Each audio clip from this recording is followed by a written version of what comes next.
average kid spends 28 hours a week in front of the television set, which translates into this.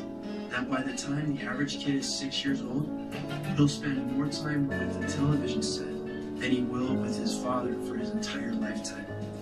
Now, who has more influence? Oh, movies are important and they're dangerous because it's, you go into a little dark room and become incredibly vulnerable. David Putnam, producer of Chariots of Fire and The Mission, confessed, "Movies are powerful. Good or bad, they tinker around inside your brain. They steal up on you in the darkness of the cinema to form or conform social attitudes. In short, cinema is propaganda." A researcher who has conducted extensive studies on the influence of film draws attention to his observations and that we do process what we see. He says, "The horror of television is that the information goes in. It goes right into our memory pool and perhaps we react to it later, but we don't know what we're reacting to. So later on, you're doing things without knowing why you're doing them or where they came from." Magic only exists if you allow it, if you open yourself up to the possibility of it. A lot of actors who don't mention their names, of course, are very much into this. Magic only exists if you allow it, if you open yourself up to the possibility of it. Most people are not aware of is that Valentino and his wife Natasha were in communication with demonic spirits and relied on them for direction in his films. This was a known fact in Hollywood. The actress Colleen Moore confessed, "Every night, Natasha would hold a seance, calling forth help from the spirit world in her creative undertaking. Then, pencil and paper in hand, she would go into a trance and start writing. After her outpourings were typed up, they were brought to the set the next day and given to the director." The more we investigated this remarkable gift of automatic writing, the more convinced we became of the great truth which lay behind it. The truth of evolution and the truth of communication with the so-called dead. I didn't have anyone to whom I could talk freely, so I went to occultists, devil worshippers, mind readers, and those who accompany themselves with the summoning of spirits. During my dreams, I heard their voices. Garbo frequently contacted spirits and sought instruction and guidance from them.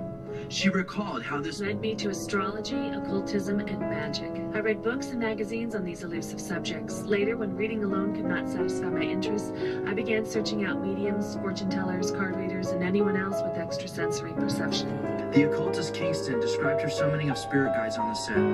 When Miss Crawford arrived on the movie set, she immediately requested the air conditioning be turned up higher.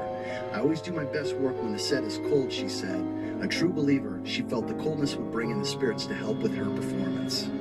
Occult teacher and guide Kenny Kingston recalls how multiple spirits would regularly possess May and use her like a puppet. When she was upset that no one had been able to come up with a script idea, she had walked about her room saying, "Forces, forces, come to me, help me write a script." She would begin to hear voices and images as the plot was revealed to her. May would summon stenographers to work with her around the clock as she would lie in bed in a trance-like state, dictating as the spirits entered. You see, it's like this, dearie. I need an idea for a picture I want to do. So I say, "Forces, forces, I need some good dialogue for my new picture. Please help me out." So I call in a stenographer and dictate the whole thing at once. I just open my mouth and out it comes.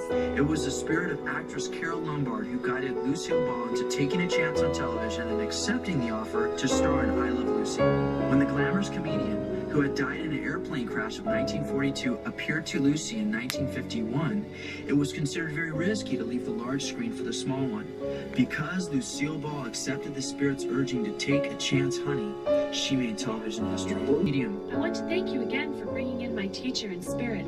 I've read about some of the seances you've held. I always thought it would be fascinating to bring in a spirit. She was known for entering into deep trances before each scene. One of Monroe's close personal psychics recalled how she would draw attention from the spirit world, asking for their guidance. Basically what I did was got on my knees and sort of communicated with the spirits. And when I came out, I was in charge. Powerful scene. Powerful scene. I couldn't have acted that.